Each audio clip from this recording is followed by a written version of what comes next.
வணக்கம் சார். இப்போ வரப்போகிறது சட்டமன்ற தேர்தல்.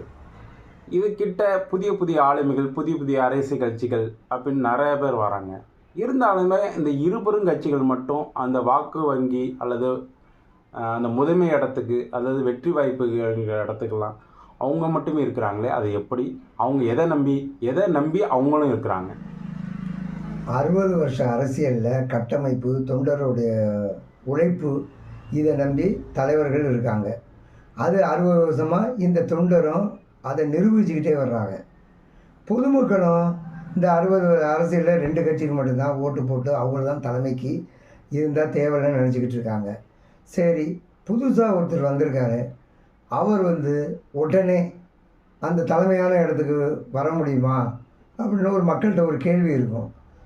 அது என்னை பொறுத்தளவில் என்னோடய சொந்த கருத்து, நிச்சயம் கஷ்டம். என்ன காரணம்னா 60 வருஷ கட்டமைப்புக்கும் 60 வருஷ கட்டமைப்புக்கும் 1 வருஷ கட்டமைப்புக்கும் வித்தியாசம் இருக்குது.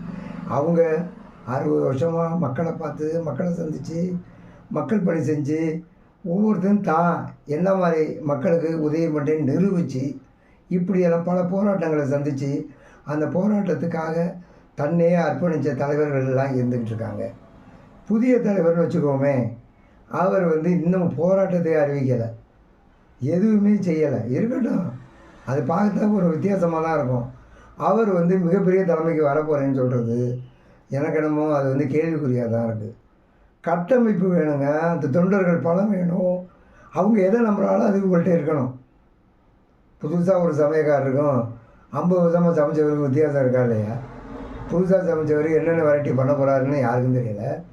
50 வருஷமாக சமைச்சவர் ஒன்றையும் எப்படி வெரைட்டியாக கொடுத்தாரு அப்படின்னு சாப்பிட்டவங்களுக்கு தெரியும்.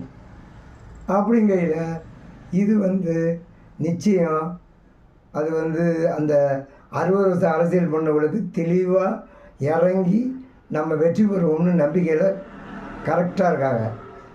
புது அரசியல்காரங்க நமக்கு கிடைக்கும்னு ஏதோ ஒரு நம்பிக்கையில் தான் இருக்காங்க.